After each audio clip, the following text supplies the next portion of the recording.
Yes, live with Barry Ritholtz on a Friday. It is great to see you. People have been clamoring. They've been asking, where's Ritholtz? And you're here to save the day. I love a good clamor. Absolutely. Has it been a hell of a clamor for you? And now look at you. It's December. It's the end of the year. Cold. Talk about with you. We could talk about the year that passed, and we could talk about what's coming up. I mean, we generally always talk about that, but there certainly are plenty of issues to talk about. And I want to start with the prices of things. Well, before we talk prices, can I just point out that it was 24 degrees in New York this morning, proving that global warming is a hoax? I mean, can we just get that out of the way? Come on. Now you're going to force me to talk about some of the issues around that you can certainly speak to, because I always want to talk about climate and energy. And first of all, energy prices are going up overall. Is that fair to say for Americans and other energy payers across Europe and elsewhere? What's amazing is how the rest of the world has so completely embraced sustainable and alternative energy forms, and we have finally reached the point where solar, wind, geothermal is cheaper, much cheaper than coal, cheaper than oil, and somewhat cheaper than gas. And it's just mind-blowing that we've tacked in the other direction. If you want to reduce prices, because I know you want to talk about inflation, if you want to reduce energy costs, well, cheap, sustainable, renewable energy is the winner. And it's just astonishing to me that Grandpa doesn't get that. They're so stuck in the 1950s. It's amazing. He does get it. Business people get it. Capitalists get it. It's just that the oil and gas industry lobbies them otherwise. And there is this element of culture where renewable energy and battery-powered cars are for pussies. I mean, you know what I'm saying? There is a cultural idea around that it is somehow weak or cuck-like or feminine to not burn fossil fuels. And, well, we've all seen the big pickups with the truck nuts and the exhaust pipes that are there, like, to own the libs. 60% of the new cars sold in China last month were EVs or hybrids. I mean, that's an amazing number.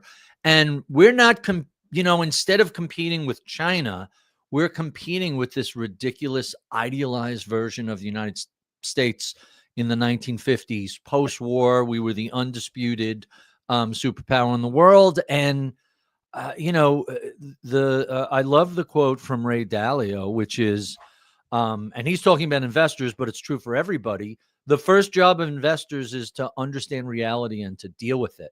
And I get the sense that a lot of policymakers either don't understand reality or just refuse to deal with it. We're trapped in somebody else's therapy session where they're just discussing denial. And it's incredibly, you want to look forwards. It's hard to look forward when the administration spend so much time looking backwards. If only it was the 1950s. If only it was the 1850s. But to be clear, the biggest driver of that ideology, I think you agree, is the issue that we have around campaign finance and the stranglehold that the oil and gas industry in particular have on Republicans. And that's it. That's all I want to say. I mean, the crazy thing is just what a booming business in red states that solar and wind have been. So I have a buddy who runs a farmland fund. Brandon Zick runs Saris Farmland Funds. It's a $2 billion fund, and they're based in the Midwest. It's all U.S. Investing. And part of the process of buying farmland is that farming is a really tough job. You live and die on the weather. You don't know what prices are going to be year out. It's time consuming. It's expensive. It's really tough. So what they do when they buy farmland and then lease it out to farmers, hey, how can we help you be more efficient? How can we help you make the land more productive? So there's some irrigation issues and other things, but they're very big on, hey, how do you feel about putting up a wind farm, putting up a couple of turbines That'll offset all of your electrical costs for the year. How do you feel about taking the least productive slice of your lands and turning it into a solar farm? And Texas is booming with this. Texas has so much solar power, and a lot of these are just middle of the country red states. It's so fascinating how out of step the president is with his own base. It's really amazing to me. At least, and I know you want to talk about AI, that's the one forward-looking thing they seem to be embracing, albeit in a weird roundabout way. Well, embracing it almost fully, but without regulation, would seem the Republican argument, like everything else, but without regulation. Is that? I think that's a fair way of. I would take it even further. The Washington Post just had a piece that Other countries are thinking a lot more about being responsible and trying to regulate it. I mean, right. Europe in particular is much savvier about individual privacy rules, and they just fined Elon Musk for fraud. Right. Those blue checks that say you're verified, if you're selling it for $8, well, how is it? How you verified? So it was $150 million fine, or something like that. So yeah, you have 12 billionaires in this cabinet, and you have just a collection of oligarchs with the president's ear. So yeah, maybe it's not a technological look forward. It's more of a who has money that can support my candidates, my campaign, my this, my that. Let me come back to AI, and let me come back to farming and I want to get to the trade war and the effect tariffs have had on our economy. I guess it's debatable, but my argument or my assertion is, and I don't know much about the economic history of this country, probably a little bit more than some, much less any other country. But let me ask you, is the trade war and this tariff nonsense the worst self-inflicted wound into the American economy ever made in terms of any leader on monetary or fiscal policy? Can you think of anything, any single thing, policy, idea, piece of legislation that damaged the economy or sectors of the economy more than the trade war that this insane man has begun? And seemingly no conservative policy thinkers, economic policy thinkers, think this is a good idea because it's anti-capitalist. Right. So you have to go back to 1930 and the Smoot-Hartley Act that made the Depression worse by starting a trade war, putting tariffs on. I mean, if you want a policy decision that was as ruinous, I think you got to go back to Vietnam. Was a terrible policy decision that had really significant impact on the economy, not just on global relations. And then, you can make war is such a different example, but when we were attacked on 9/11 and the attack came out of Afghanistan, and it was primarily Saudi Arabian nationals that perpetrated it, pivoting to attack Iraq made no sense. And that was $2 or $3 trillion in costs, lots of deaths on our side as well as the other side. But this is a pretty substantial cell phone. The trade war is a solution in search of a problem. If you want to say China's a bad actor, if you want to say some of the tariffs and some of the rules and some of the restrictions on who could sell what in what country are unfair, well, that's fine. Go address that. But every previous administration has done that, has said that, and if there were easy solutions for it, then Bush and Biden and Obama would have implemented them. There aren't. There's pain to go around, and it doesn't mean it's going to work. Sorry, go ahead. So no, basically it's to turn. Well, first of all, we have to preface all this by saying the executive branch, the president, doesn't have the constitutional authority to implement tariffs on his own. That was litigated. The president lost at the trial level. They lost at the first appellate level. It went to the Supreme Court, and the Supreme Court was extremely skeptical of the government's argument. It was pretty much a beatdown. If we had a legitimate Supreme Court, if we didn't have a bunch of hacks and partisans, this should be a 9-0 or an 8-1 decision. As is, I think it's going to be a 6-3 or a 7-2 decision, and all these tariffs will be overturned. And then the president has to either go to Congress or come up with another harebrained scheme of how to get this in. But in the meantime, this takes time. It's a year, right? So we're almost, January 20th is 40 days away, less than 40 days away. So we're almost a year into this entire process. The good news is it takes time and it does tremendous damage. It does a lot of damage. It's done to many markets and many families and individuals and many businesses is real damage. And my understanding is sometimes if you lose a market, it is very hard to get market back. If you lose a client, an account, it's hard to get it back. And here's the crazy thing. The craziest thing about the whole tariff situation is we really haven't felt the full brunt of it yet. In part because we had April 2nd, Liberation Day. What a genius bit of marketing. Yeah. And then that was paused a week later for 90 days. And in that 90 days, all these companies pulled forward all of their pre-tariff purchases. They brought in as much stuff as they possibly could. So the goods we've been buying for the better part of the past 6 months haven't really had substantial tariffs on them yet. The tariffs are there, but if you imported goods in that 90-day window from May, June, and July, right? So it's August, September, October. Hey, right around Christmas, we're starting to see some goods come in with tariffs. Do you remember what a meltdown the president had when Amazon threatened to say, "Here's the price and here's the tariff on it"? I mean, I think when Amazon threatened to put a note on your purchase to every price here, this is $72, of which $6.50 are tariffs. He threatened their lives.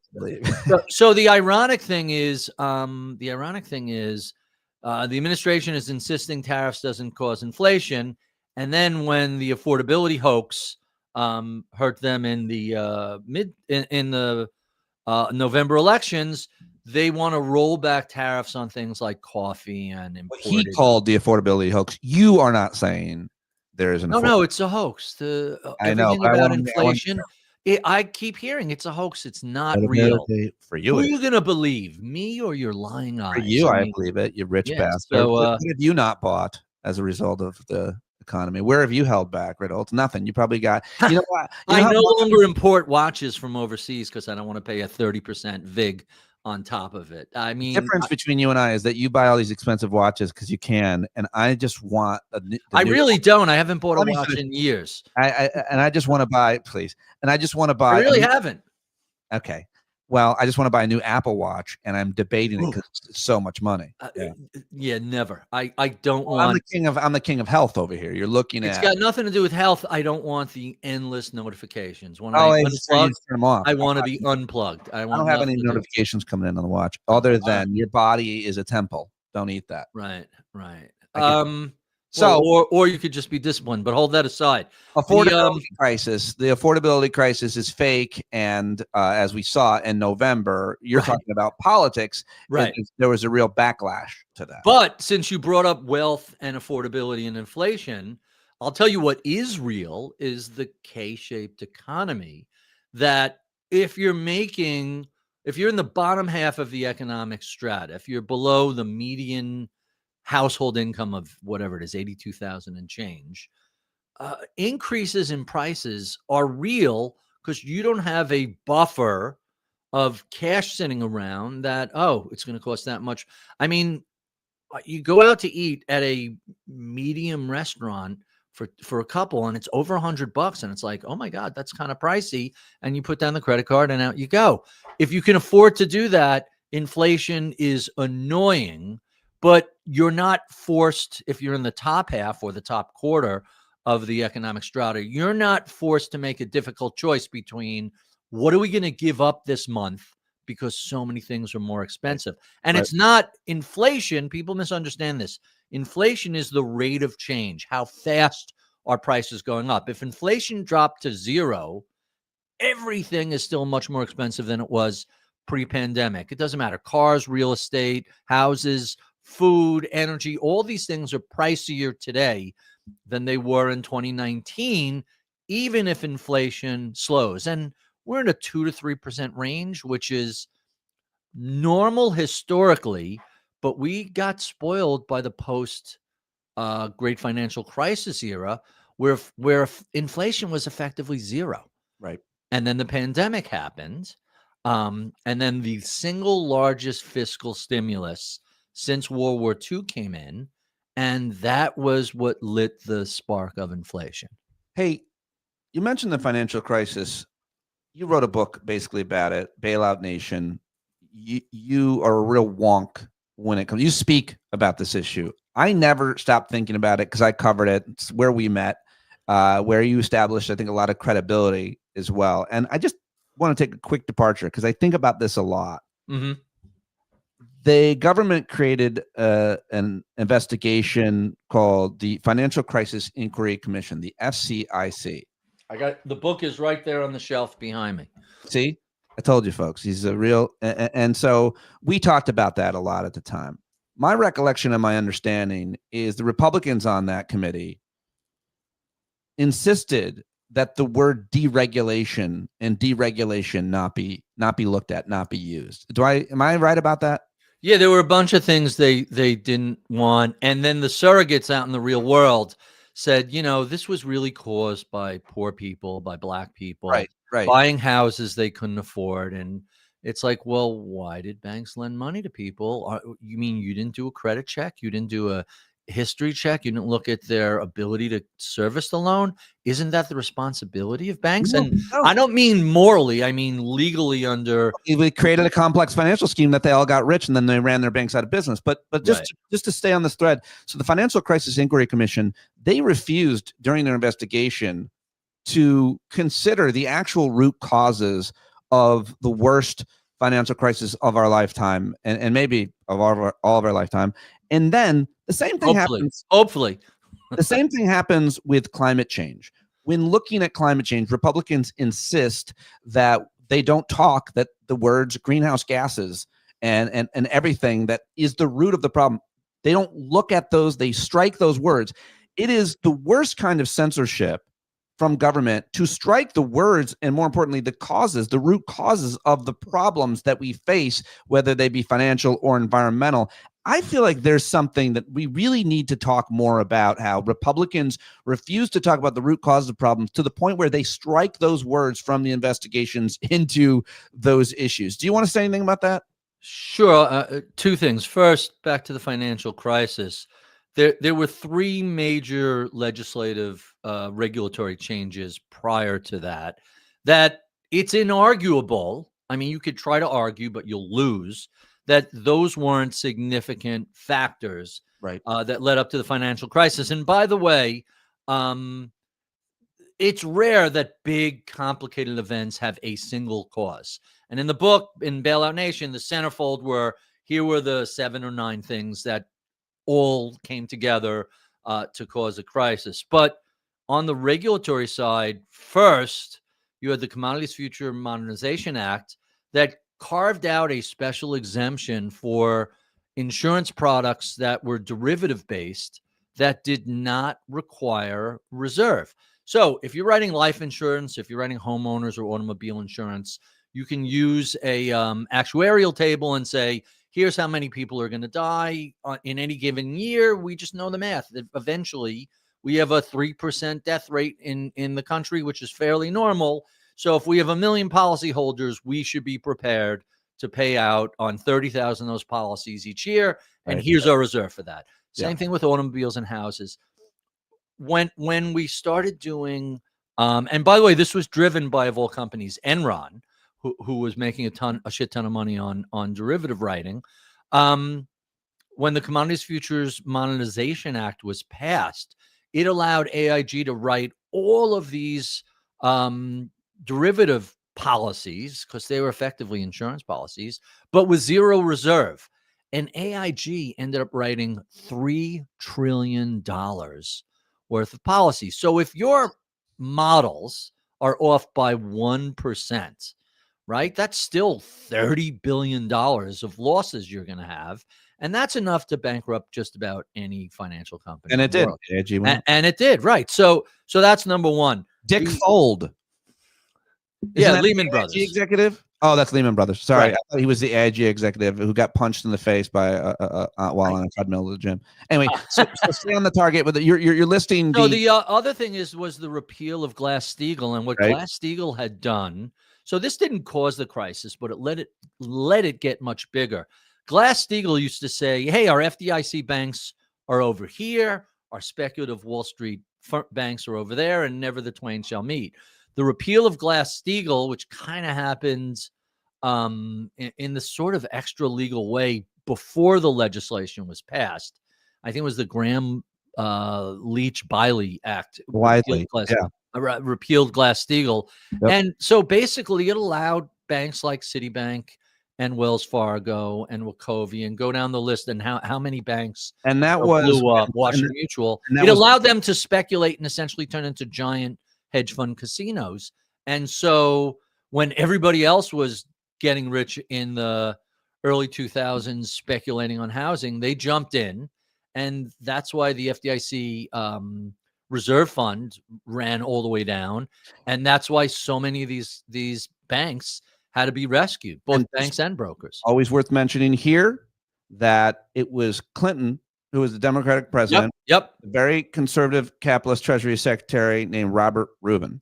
And when they passed that, you're forgetting one other person, the person who replaced Rubin, one recently banned for life, Larry Summers. Larry Summers, right? The American Economic Association banned him for life because of his role with Jeffrey Epstein. They should have banned him for life because of his role in advisement as Treasury Secretary for both Clinton and later on Obama, I believe. But so it's worth mentioning that when they repealed Glass-Steagall and that whatever it was called act, Rubin, Byron Dorgan, the senator from South Dakota, stood on the Senate floor and he said, this is going to come back in about 10 years or so. You can find the New York Times article of them quoting him. And it's exactly what happened. You're very good in your most recent piece over the big picture to look back at you and other analysts who said, if we do this, this is going to happen. That's where people get their credibility. And I think that really matters in today's media environment, which is why I'm belaboring these points and trying to make sure everybody understands yours and to some extent mine for having you here. But it's important that Byron Dorgan and others like Robert Reich predicted this would happen as a result of getting rid of Glass-Steagall, and it did. So you haven't gotten to the third cause, I don't think. Well, by the way, Rubin, after repealing Glass-Steagall, which allowed the Travelers Citibank merger to take place, later becomes chairman of Citibank, which you would think would violate every ethic and conflict rule there is, and yet somehow that managed to happen. I don't remember where I was going with the third one. I got derailed with Citibank, but the third one, Chairman Alan Greenspan as head of the Federal Reserve. The Federal Reserve is responsible for all manner of bank regulation. And there was a run of these non-bank lenders that were cranking out these, 228, interest only, no background check, liar loans. And Greenspan said, we don't need to regulate these or oversee these. The market will take care of it. And he was technically correct. All those banks went out of business. All those non-banks went out of business. But, we had 3 million foreclosures and, $1 trillion rescue. So, the market eventually cleaned it up. So one was a repeal of legislation. One was new legislation. And the third was repeal of regulation, new deregulation. And the third was refusal to regulate, even though they had the authority and the responsibility. So those three factors were giant. There were a lot of other factors. 0% interest rate, again. Credit agency corruption. Right. I mean, it was endless. Like if I were to rewrite that book, I probably have another dozen Interesting. blamees for who's responsible. We really Well, didn't know at the time how significant MERS was. That's the mortgage electronic registration system, which is another, technically extra legal, no legislation that authorized them to run normally you get a mortgage and it gets filed in the local town. But when you're securitizing these, when you're slicing them and dicing them, no one can keep up with it. So let's set up an electronic system to track this. P.S. That system did a horrible job. Yeah. And that's how you ended up with people with no mortgages getting foreclosed on. Right. Like, that's how screwed up that became. I want to talk about it forever. It's important that people understand that history right there, because there are a whole bunch of people who are rewriting history, constantly creating conspiracies. And a lot of that stuff, I think, most importantly, it destroys the credibility of people who have it, and it gives credibility to people who don't have it, like Peter, what's his name, Schweitzer, and all these other kind of libertarian, weird free market gold buggeries that want to get rid of the Fed. By the way, but let me just interrupt you a second. It's ironic that the president wants to take a piece of Intel and wants to take a piece of all these companies, and his party colleagues are going along with it. Right. My suggestion during the financial crisis was, if we're going to bail out these companies that are otherwise a zero, well, let's have the taxpayer take 30-40% of these companies, and when we put them through bankruptcy, fix them up, and then bring them public again, the public will be made whole for their multi-trillion-dollar bailout. That's the time to do it. Hey, here's the deal. We own half of you. Alternatively, you're a zero. How do you feel about that? That should have been done, and it wasn't done then. So socializing the risk and privatizing the profits is what happens so often in this country, right? When these industries or individual companies commit these types of fraudulent practices, let's just say, that screw over a whole bunch of people. But I just coming back, thinking about the bailouts and thinking about how much money government approved to bail out these banks or to save, for example, General Motors. I think it's fair to look at those as investments into the future of the financial system or the future of the automobile industry, which a lot of people will say is a pretty necessary thing to have for a successful, rich country, an automobile industry. But compare and contrast that to $12 billion in bailouts to farmers. That's not an investment. I guess it keeps the farmer from blowing his head off and keeps his farm there for next year, but the food rotted. It didn't get sold. That seems like an easier thing for people to understand. Compare and contrast the farm bailouts that were needed because of a self-inflicted wound of a trade war that this stupid fucking Uncle Scam started, to the bailouts of the past. So we're putting tariffs on imports. So naturally, other countries reciprocate. China, in particular, is a giant buyer, at least was, of our soybeans. And then we're putting tariffs on companies like GM and Ford and Caterpillar and John Deere, and making it more challenging for them. By the way, all those companies' stocks, which all our clients own as part of the S&P 500, they've all done really well since that Supreme Court decision, because the assumption is, once this Supreme Court hearing, we're waiting for the decision, the assumption was once these companies have the tariffs off their back, their sales will do much better. And P.S., companies like Costco and others have sued the government. Yeah, what's that? So, because they're entitled to a refund. Am I going to get money? I'm a Costco member in good standing. Well, Costco will get the refund. You, as a consumer, I think they're going to pass it along to me in a form of lined pants and a huge crate of potatoes, or lower prices, arguably. But you're seeing lots of companies do this. It's kind of fascinating that a bunch of companies were kind of chicken shit about doing this. They were afraid to do it because they're all terrified of the president's wrath. Costco was kind of like, yeah, we're bigger than you. Yeah. You can come after us. We don't give a shit. That's why I'm a member. They happen to be, by the way, the Costco story, if you ever go out and read it, it's an unbelievable story how that company even came to exist. It's really fascinating. Talk about history. But since we're talking about tariffs and we're talking about where we are today. And bailouts. $12 billion to the farmer. I am always just look. My whole career is spent focused on human decision making and where it goes awry. That was the whole second book. Um, uh, Quick plug: How Not to Invest. Really, the focus is why do people make bad decisions? What leads us? What is in our DNA that leads us to not do well, either in stocks or in our personal life or in politics or in consumption? We make a whole lot of really bad decisions. I'm astonished that the farmers, and I really shouldn't be, we went through this in the first Trump won. term, and there were all sorts of complaints. There was a bailout of farmers for that back then. Yep. There were complaints that markets were lost permanently. And then when Trump 2 comes along, they were like, yeah, give me some more of that. Right. So I don't think we should bail out the farmers. I said that last night at our hangout. I'm a fan of farmers. Me too. I grew up on them. To farmland. Yes. But I think that at a certain point, you have to take responsibility. You have to own your own bad decisions. And if that means that you're going to run at a loss for a couple of years, well, maybe be more intelligent.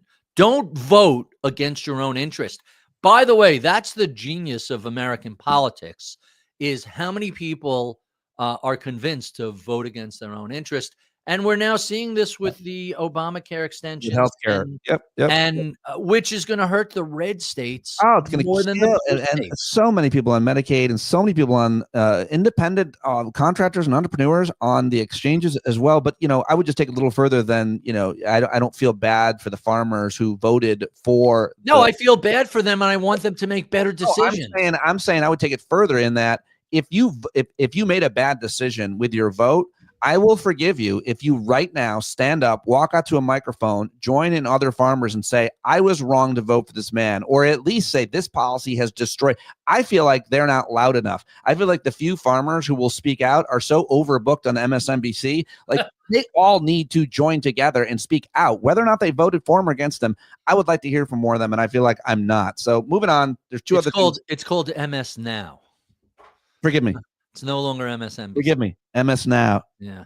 MS. I can't believe he hasn't come up with a terrible name for that. MS Cow. If you're listening to. Okay, I want to talk to you about AI. I want to talk to you about inflation. First, AI. There has been this theory that there was an AI bubble, and a lot of concern with investors and others about that. Recently, it seems to have. There seems to have been something that's changed that's caused a little more calmness around the AI bubble, but still a lot of smart people are talking about comparing it to the dot-com bubble of the late 90s, and that, yes, it hasn't happened, but it will happen. It's just a little further down the road. Seemingly, markets have reacted and seem comfortable. What is going on? AI bubble time. So first, Time Magazine Man of the Year is the people behind AI. Historically, by the time it makes it to the cover of Time, the run is over. And famously, December '99, they put Jeff Bezos on the cover. About 10, and that was right before a 88% crash in the stock. They did something similar with Mark Zuckerberg a decade later. At the time, Facebook was widely liked, and now he's become a pariah and as thought of as like an evil oligarch. So the Time Magazine cover curse is still alive and well. And go back to, I want to say 06 or 07. I'm not sure if it was Time or Newsweek. Why we love houses right before that crash. So I'm not fully in the bubble camp. I'm in the boom and bust camp, which is a little more. You want to look at a bubble, look at NFTs. Do you remember 5 years ago, NFTs one sold for, the Beeple collection sold for $69 million. I forgot the name of the other one, sold for $90 million. And then there's a NFT stands for non-fungible token, a unique digital. Remember Bored Ape Yacht Club, and a whole bunch of wacky stuff. $50 billion worth of those tokens were purchased. Today, they're worth 1% of that. That's a true bubble. Here's something that very akin to the Dutch tulip bubble from centuries ago.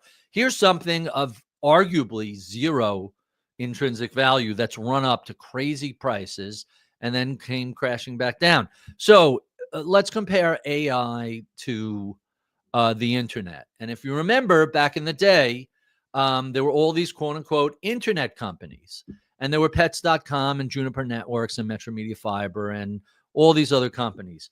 And starting in around March 2000, all these companies crashed. Many went out of business. A lot of them fell 70, 80, 90%. That was pretty much a full on bubble. Once we stopped caring about revenues and profits and started caring about clicks and eyeballs, like we became untethered from why people put money into the stock market. And that was a legitimate complaint. Wait, they have no revenues. It's a wisp of an idea and it's going public. And that happened a lot. P.S. You can make an argument that, hey, pets.com was way ahead of its time. And now Chewy is the modern version of that. It's very successful. I believe it's profitable. It's a fast growing online pet supply, pet goods supply stuff. So some of the stuff was just ahead of its time. Fast forward to now, and we're looking at AI, and you have lots and lots of companies booking hundreds of millions of dollars in revenue. So it's NVIDIA and it's Amazon Web Services and it's Microsoft, and it's go down, the list of companies that are in this space. Some people use the phrase hyperscalers. I can't tell you which of these companies are going to be the winner, but I can tell you that at a certain point in the future, there will be a clear delineation of the early companies who were winners and who were losers. Now, roll back a quarter century to the internet and the .com. Yeah. We don't mention internet companies anymore because every company is an internet company. We all use email. We all have a website. We all use Slack or Teams or Google Meet or whatever it is, or Zoom. Like the internet is a key part of what every business does. And I don't think there's much argument that it doesn't make us more productive, more efficient, more profitable. And so the question of, is AI a bubble, is almost the wrong question. The right question is, forget the Magnificent Seven. Look at the rest of the 493 in the S&P 500. Will the deployment of artificial intelligence make those companies more efficient, more productive, more profitable? And the chief economist at Vanguard, a guy named Joe Davis, wrote a white paper back in 2019, which is now a book, just came out this year, that basically looks at 100 years of technological innovation. And they found that technological innovation takes place in two phases. The first phase are the companies that are the pick and shovel companies, the actual builders of the underlying infrastructure.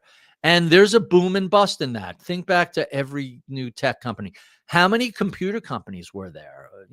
Right. Gateway and CompuWhatever, whatever. And there were hundreds of them, and now you're down to 3 or 4 companies left. And the same thing happened with radio and TV and automobiles, and go down the list. Every major industrial or technological innovation leads to a land rush, and then eventually there's the fallout. Data centers. Right. So now we don't know who the big one. Maybe it's NVIDIA, maybe it's AMD, maybe it's Intel, maybe it's Qualcomm, maybe it's Oracle. I could give you a list of 30 companies, and I have no idea which one of them are winners or losers. Arguably, NVIDIA is, or not really arguably, NVIDIA is clearly the front runner today, but go back and look at all these other industries. Very often the front runner falters. They get locked into wherever they are. And some kid who's in high school today, when 8 years from now, when he graduates Stanford and launches his or her new company, they're going to be able to do what NVIDIA does for 100th of the price, twice the efficiency. And now all of a sudden, robots everywhere, intelligent robots everywhere. So, it's really tough to guess who the winners are today. But the second phase, as we saw with the internet, is when everybody adopts this. By the way, this isn't all sunshine and roses. There are positives and negatives. If you look at the unemployment rate for under 30 years old, it's double the national unemployment rate. So there's a clear sense that artificial intelligence is replacing entry level workers, especially white collar workers. And the question is, how do you become a mid level worker if you're not hired or trained Right. as an entry level worker? So there's definitely some downside here, but the expectation is this is going to have a net positive impact on corporate America, for better or worse. Great explanation. Finally, I want to get to this piece that you have over at Ritholtz.com, the big picture blog, where you continue to post your brilliant observations, analysis, insights, and hyperlinks. It's titled, "Whose Inflation Is This?" An attempt to explain responsibility. And you do a little bit of a deep dive into where this started. You go back to the pandemic. You also reference a conversation you had with someone that you brought on your platform, and this is what I was talking about earlier. Professor Jeremy Siegel basically predicted a lot of this back in May 2020 with you. And why are you bringing this up now? You say because this whole question of affordability is not a hoax, as Uncle Scam said. Take it from there. What do you want to tell us? Sure. So first of all, the president during the pandemic in 2020 was presented with a terrible choice between a rock and a hard place, and that choice is essentially: As was every other world leader. That's right. Do Because we do nothing and let unemployment run up to 10, 12, 15%? Or do we do a giant fiscal stimulus and run the risk that inflation runs up to 9, 11, 14%, whatever the choices are? And listen, nobody likes higher prices, but you at least can navigate through it. If you're unemployed, it's a disaster. You have to worry about how you're going to pay the rent, how you're going to put food on the table, how you're going to get your kids, because we get all our health care through our work in this country. How, if my kid needs a surgery, what happens here? And so unemployment is a much worse option. And I think everybody pretty much agrees with that. So to this president's credit, in 2020, they passed the single largest fiscal stimulus as a percentage of GDP since World War II. And that prevented unemployment from being, as it turned out, by the way, John Maynard Keynes, who talked about fiscal stimulus a century earlier, again, time and again, he's proven right. When there is a substantial downturn in the economy, the government should temporarily step in and replace the demand that used to come from households and businesses with some fiscal stimulus. I mean, it's just the playbook. We did not do that after the financial crisis. I think that was purposeful and was trying to, submarine Obama, but that's just my Wow, you think?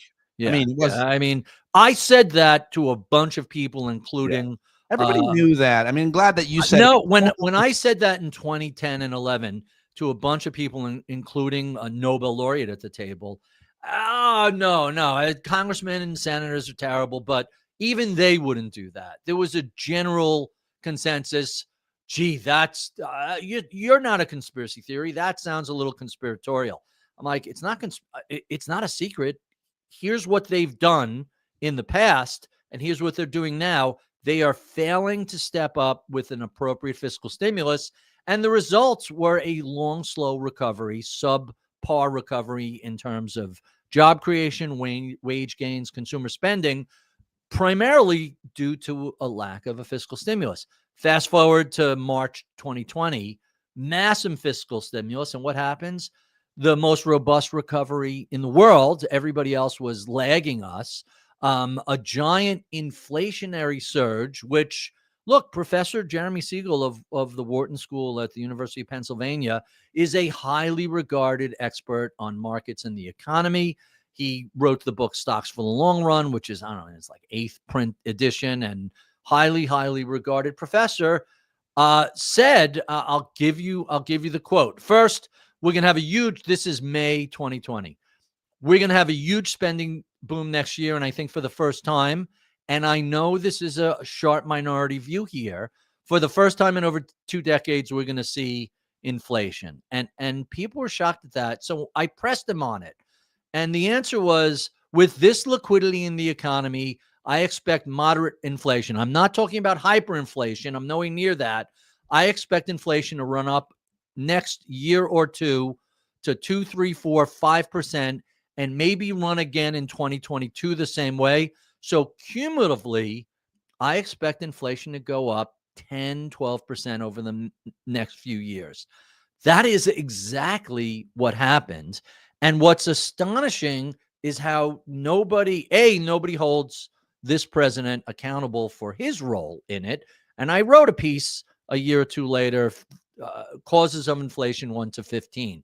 And I blame the pandemic, obviously, and Congress and Biden and Trump and greedflation and the consumer and all these other factors that drove inflation. But I'm amazed that this president has skated away from any responsibility for the giant inflation surge we saw pretty much starting in late 2020 and right through 21 and 22. He left a ticking time bomb for Biden with this. And Right. Again, an intelligent observer saw this in May, 2 months after the first CARES Act was passed. Then the second CARES Act was passed by Trump. Then the third CARES Act was passed by Biden. I don't exonerate Biden. I find him responsible also. And by the way, the choice to say, I would rather have inflation over high inflation over high unemployment, because high inflation is temporary and high unemployment leaves a permanent mark and has a giant impact on the economy. That was the least bad choice. You had 2 bad options. That was the less bad option. So it's not like, oh, he made a terrible mistake. He made a difficult choice, and I think he made the right choice. What I'm kind of flummoxed by is how nobody has said, this affordability hoax is in large part traces back to the correct choice you made in 2020, but please understand your role in it. This isn't a hoax, it's real, and you're one of the factors that drove it. That's such a very important point to remind people about. I'm so glad I'll share that post. Everybody should go read that post at the big picture. But I do think, I agree with you that he skated away from it so far. But I think that his time is coming. Retribution on this issue. When Americans just don't see things going down, they're always going to blame the people in office, and that does break the fever to a certain extent of the cult. Worse than blaming people in office, when you say, I'll bring prices down day one, it's easy.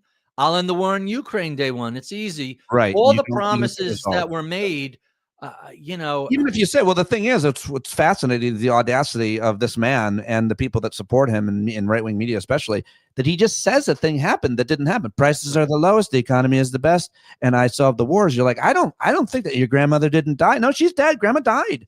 She didn't not die. She's dead. What are you talking about? How are you convincing me that she's back? No, she's doing good. She's just at the house. No, I'm pretty sure she's dead. Nope, she's alive. Why are you lying? I'm a big fan of the quote, I can't hear what you're saying because what you do speaks so loudly. And so when you look at whether, I don't pay close attention to approval polls because we know polling has been so flawed. But we do see what the election results were. We do see, look, Miami hasn't had a Democratic mayor in 30 years. They just elected a Democratic socialist.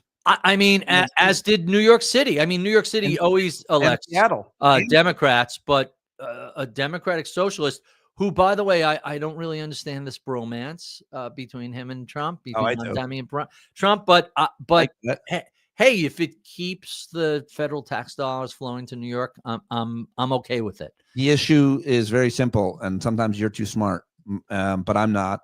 And I see these things where sometimes other people don't, because Two guys from Queens. No, it's simply, and this is true, Donald Trump has always liked and been impressed with popular people and he Mm-hmm. gravitates towards them. So Yep. it's like sometimes people will say he's not racist because he was friends with Don King. No, he was friends with Don King because of who Don King was, is a piece of shit, by the way. And the same is true of all of these other famous people that he's Killed a coached. man, didn't he? He If I was- remember yeah, he's not a correctly. big guy, but he just screwed over Mike Tyson. But the bottom line is he gravitates towards anybody who's hot right now. And Mamdani was very hot and very likable and very charming, and that's all you need to know. That's why. Yeah, that makes a lot of sense to me. But a lot of this just comes back he to wants to get some of that secret sauce. What's that guy doing? I got affordability. That's working. I'll try that.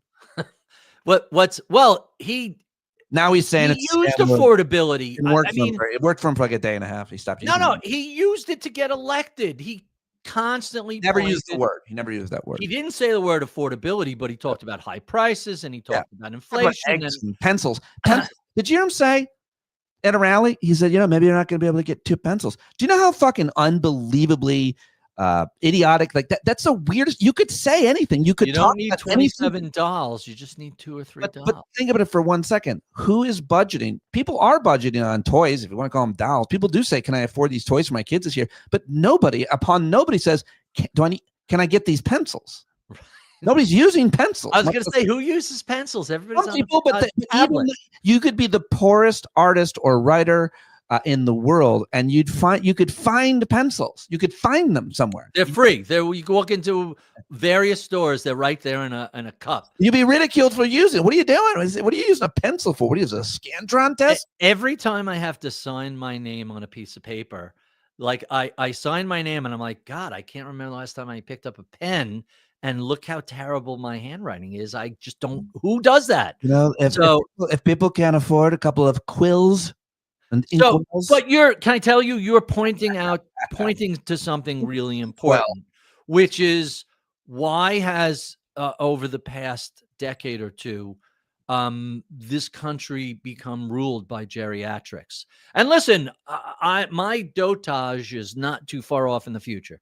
I can see when I'm going to be just lying at home and drooling. Like, that's not that far off. But I don't understand why we keep electing 80-year-olds. You know why? Why? Moving on. I think at a certain point, the country has to say, and I don't care it's left or right. It could be Pelosi and Schumer and all the people on the right who are crypt keepers, but there's just no reason. And people are saying, "Oh, Mamdani is so young." Yeah, I'd rather have somebody thinking about the future than somebody who's always burial plot. Yes, always. If you really care, if you really want to be kind of look at people's self-interest, young people care about the future a lot more than old people. All right. So that's the thing I want to ask you, if you get time, is does anybody in your world look at, or I guess in economics and immigration, the economic effect? I talk a lot about the human rights and obviously horribly morally corrupt acts of deporting people the way they are and snatch industry. But the economic impact, I know there is already an economic impact of what this means for all of the industries and all of the places. I remember when I interviewed Anthony Bourdain years ago, and he said, and I remember because the clip kind of went viral, he's like, if you deported every person working in a restaurant in New York City, you'd have no restaurants open. And I'm wondering about the economic effect of these immigration crackdowns, because whether or not they're being deported, there's a chilling effect on undocumented people going to work at their landscaping job, at their restaurant job, etc. What are your how much do you pay attention to the economic effect of these primitive immigration deportations, this medieval craziness? So first off, I do a quarterly call for clients, and I always save one slide for the end, which is, just something to think about. And what's fascinating, and this is according to a conservative right-wing group, the American Enterprise Institute, AEI, 2025 is going to be the first time ever that the U.S. in its history will see a population decrease. Their forecast is down about 500,000. There's a handful of other people that have done these sort of forecasts. There's a CBO projection that has us more or less at a flat this year. But when you look at the history of America, this has never happened before. And so it's been pretty, it's an element.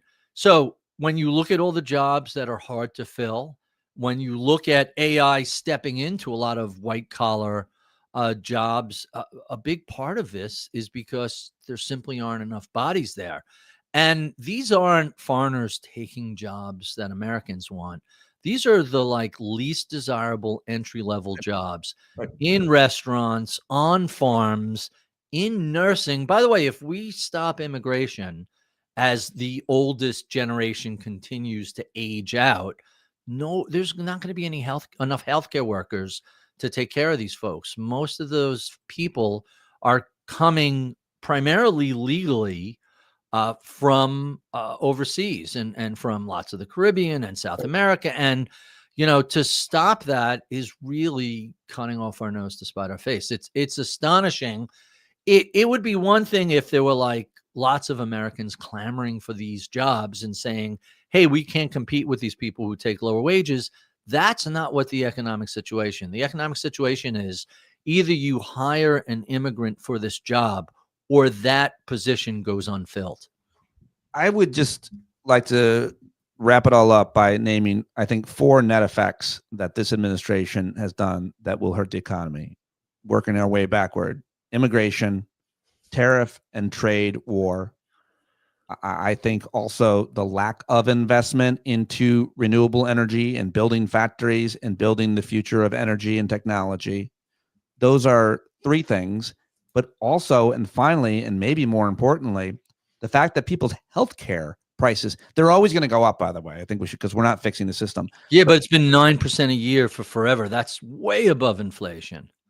And now it's going to, in some people's premiums are going to double. The net Double effect and triple, yeah. those 4 policies, either what they did or did not do about trying to fix it, I don't know how it doesn't end up in a pretty bad 26, 27. I don't know.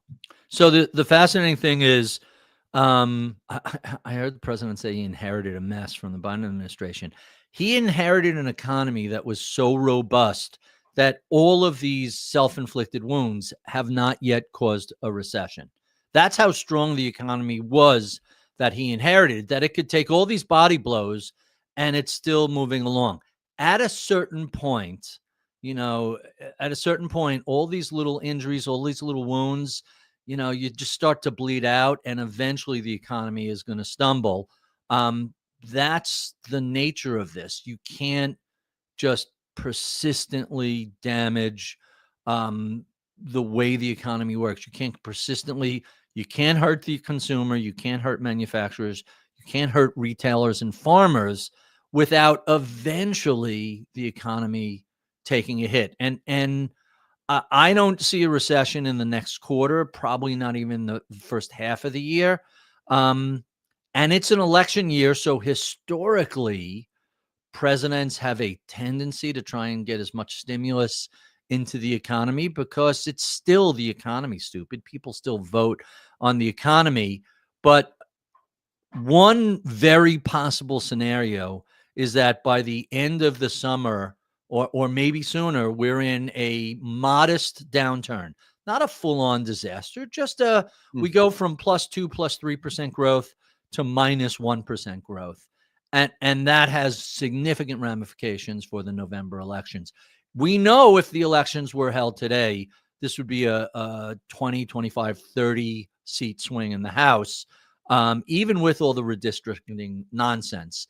It's to see a close battle in Tennessee, to see a Democratic victory in a city like Miami that has been anti-Democrat for 30, 40 years, really is telling you that a lot of the population didn't vote for this. They wanted, hey, we want to end the wars and we want to see prices come down. And it was a bait and switch. We got something completely different. I am not I'm not a fan of letting people walk away from their responsibility when they make a decision. I think you need to hold people accountable. And I think you're starting to see the electorate say, ho, ho, ho, you ran on high prices and bringing them down. What is all this craziness? Really appreciate all that. Last question. I got one more. I just thought of it, which is about interest rates and the Fed and their recent moves. And more importantly, how much are people in your world looking at the fact that he is going to get rid of Jerome Powell and potentially replace him with Ebenezer Scrooge or a bag of gold coins that are actually just chocolate? So Jerome Powell's term ends in the spring, and that's fairly, all that's expected. He hasn't announced whether, once he steps down as chairman, whether he's going to stay as a Fed governor. But I think the takeaway is there is a reason why we have an independent Fed, and the reason is if you left it to the president, they would give you 0% interest rate. Everybody would go have a big party, and then you'd have another uncontrollable surge of inflation. So this is why we want the Federal Reserve to be independent. We want the Department of Justice to be independent. We want the FTC to be independent. We want the CDC to be independent.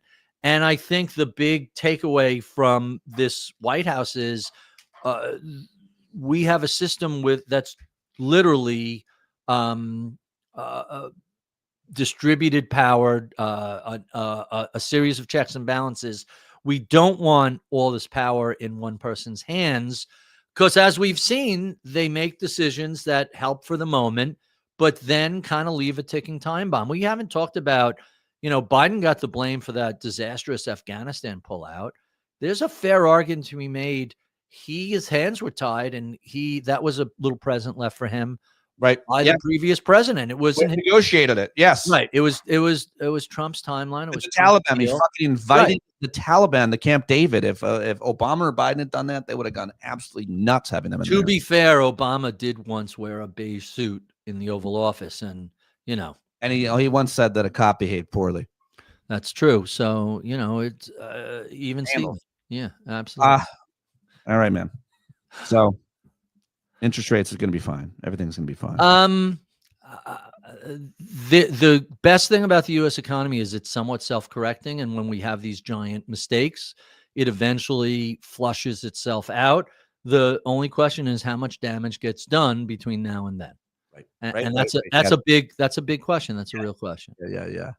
Well, we'll keep talking about it to get the answers. Barry Ritholtz, always a pleasure. Thank you for spending a full hour with us today. My pleasure. Everybody go buy your book. Everybody should go buy your book. How Not to Invest. It's out there. It got some really good reviews on Amazon. I'm really pleased with how it's been doing. So it's been fun talking about it, because I love to talk about human decision making and why we're not great at it. The best review is from my father. My dad said it's one of the best books he's ever read on finance. Really? Yeah. He says it's actually a better review. I should have him write it down, but he basically is like, if everybody would just read this book, it would be a lot easier for any investor, because these rules have always been pretty consistent, and Barry's just reminding us of them and what we've learned. It's not, particularly hard to figure out, yet no one seemed to be able to do it the way you did it. So since this is the end of a podcast and nobody will hear it, I'll confess to a murder right here. The book really isn't about investing. It's really about to invest. It's really not about finance or money. It's about decision making, and It doesn't matter what field it is. You have to be more thoughtful and circumspect about who you listen to, what you read. Will it help will how to invest? Will how not to invest your book? Will it help your marriage? What about your personal health? If you make better, more thoughtful decisions, sure. And your personal health, will it affect your physical health? Again, are you going to go to McDonald's? Or are you going to have something healthy? It's about good decision making, no matter what the subject is. Are you eating enough protein? Up until Thanksgiving, almost only protein, and now I've been on a holiday jag of junk food and garbage. A friend of mine has a chart showing everybody's weight over the course of the year. Thanksgiving to New Year's is where America puts on the most amount of weight throughout the year. As a result of knowing that, I've picked this time to be on my best behavior, and and I've only been invited to one holiday party, so I'm not too worried about it. You probably get invited to a lot of holiday parties. How many? How many? I think that, yeah. By the way, I think you should evaluate your net worth, your personal net worth, on how many holiday parties you at least get invited to. Not how many you go. I'm not saying you have to I don't really go to many of those. How many you get invited to? I don't know. I say no to most of them, so I don't pay Several, attention. though, but several you would More than one, yes. No. So 2. A bunch, yeah, a bunch. I mean, most of those, by the way, most business holiday parties are business. It's not fun, and I don't need to stand around in the dark with bad music playing, drinking warm beer while someone sells me on a shitty mutual fund. I could skip that. I think I've told you I'm in a relationship with a man in Australia. Have I told you that? No, you got catfished? No, we've been friends forever, and we talk every day. We're codependent. Get out, really? Yeah. Like yes, he's pretty much my best friend, and for a lot of anyway. When was the last time you have you ever physically met him? Yeah, of course. We hung out, and when he lived in New York, that's how we met in the when we were in our early 20s. When did he move to Australia? He moved back to Australia because he's Australian. Okay. Yeah. And I saw him 2 summers ago. I went down there, but he just told me yesterday that they like basically shut down for a month because it's their summer now, you know, and so they get but they like everybody pretty much stops working this week until the end of January or something. So it's like Europe in August. Yeah, but the entire continent is closed. And I will tell you, I have noticed over the past decade or two that has started to take place in the U.S. more and more. It used to be summer Fridays where like a lot of people were closed. And then by the time you get to August, it's just a lot of, hey, I'll check in on Tuesday. But I think it does happen a lot in August, but it's interesting to point out, I suppose, in the Southern Hemisphere or in Australia, this is their summer. And so they take off. It's just also a really interesting, good time to take off because it's the holidays. For us, between Thanksgiving and New Year's, what gets done, either a lot, depending on your industry, or not a lot, I suppose. Right. So we were in Miami last week. We were in Miami last week. And what's always funny is Christmas in a warm region where you see like the lights on a palm tree, it just looks so wrong. Santa is from the North Pole, not from Miami Beach, and so it's always weird and odd seeing that. It's also from the airport to the beach. I turn to my wife and I go, it's a shame all of this is going to be underwater in a few decades. It's like you're looking around and it's like, Jesus, everything is at sea level. Like they're talking about a $35 billion plan to raise the shoreline of New York City 25 feet. Like that's what they're doing in New York. You need a seawall. And in Florida, it's like, no, we're all good. Yeah. All right. Okay. Do you, last question. I said that 4 times. Do you feel, I've been asking all my non-Christian, non-Christmas people, my understanding is that you're Jewish, you're raised Jewish. Do you feel like you missed out on Christmas morning and the feeling that a child gets seeing all those presents, if they're lucky enough to be privileged and their parents get them a bunch of presents? Do you feel like you missed out? Did you when you were growing up? When I was younger, for sure, as a kid, it's like I can't. And Hanukkah with 8 crazy nights of shitty little presents doesn't compare. Yeah. But I will tell you that once you're out of your 20s, that you completely fades because but you still, I'm saying I still compare levels of excitement to Christmas morning in my life. And I don't know what you have like that from your child. So when I'm married 100 years now, when my wife first moved into my apartment in the city, the only piece of furniture she brought was this big glass dining room table. And heading into Hanukkah, back then we were young, we were broke, we didn't have a lot of money. We started putting little gift wrap presents on the table. There you go. Not like a tree, but so all of this pile of presents started to grow, and they all built into a crucifix. Well, what happened is as we got closer to Hanukkah, it's like, and the Jews use a lunar calendar, so it's not like December 25th every year. Some years Hanukkah is like November, some years it's December. It's all over the place. hey, do we really want to open these presents? It's not even Thanksgiving yet. Right. So we rolled, well, let's wait till the end of Hanukkah. And then the end of Hanukkah, it's like, well, let's wait till Thanksgiving. And after Thanksgiving, it was like, gee, you know, everybody gets to have a religion. And I joke about friends, Jews in Connecticut who celebrate Christmas. Yeah. Like you get any religion in the world, pick one. Yeah. And so if you want to be Jewish, great. If you want to celebrate Christmas, great. But Jewish Christmas trees are a non-starter for me. Oh, so when we were trying to scratch our head and figure out what to do, I think it was me who came up with the idea. Hey, why don't we open our presents on New Year's Eve? And we've been doing that since we've been engaged. Oh. And so our big celebration is so New Year's, you know this. New Year's Eve is amateur night. Like I don't need to go to a party or pay double to go to a restaurant with a bunch of strangers. So we go to an early dinner. We're home, pop a bottle of champagne, and open our presents. And that's my New Year's Eve. That's my Christmas day. Do you celebrate Christ's birth at some point? Does someone say something about the Lord? No, nobody talks about that. No. It's usually the conversation is, ooh, how did you know I wanted that? Or, oh, I bought this for myself 3 months ago and didn't tell you about it because it was expensive, sort of shit. So there was that. And there's always I ordered this in September and I just got an email. It won't be here till How many of the presents your wife gets were bought for you by you? And then you're like, I don't want this. And then you zero. No, listen.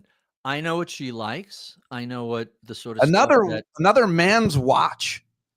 Not a man's watch, a woman's watch. Last year, why do you keep getting I got her a 1950 Rolex, this tiny little Rolex that I hunted down in Japan. It was shockingly reasonable. I mean, like $1,000, not like a crazy watch. In years earlier, but you just bought a watch a year ago. You did. You said you hadn't. You said you haven't bought a watch in years. When was the last watch I got? The last watch I got was.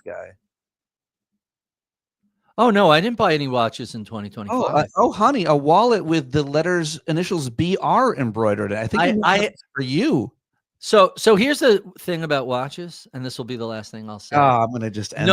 Nobody needs a mechanical watch. It's absolutely a holy. Just as nobody needs a V8 with a stick shift. Nobody needs that. But the reason you do things like that is you appreciate the craftsmanship and you appreciate the throwback to a different era. Like we all have one of these.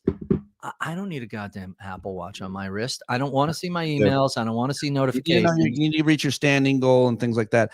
And also, you guys just got a coal-fired bread oven, I believe, right? Because speaking of throwbacks, a coal-fired bread. No, it's an Uni pizza oven, and that's 3 years old.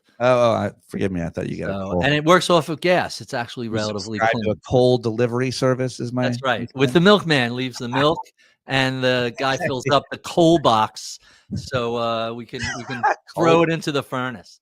And that's why we have black soot coming out of the roof of the house. Soot. Ritholtz, everybody, go check out the big picture. Get the book, How Not to Invest Right Now. Thank you very much for joining me. Thank you for everybody joining us live, and go subscribe. Bye-bye.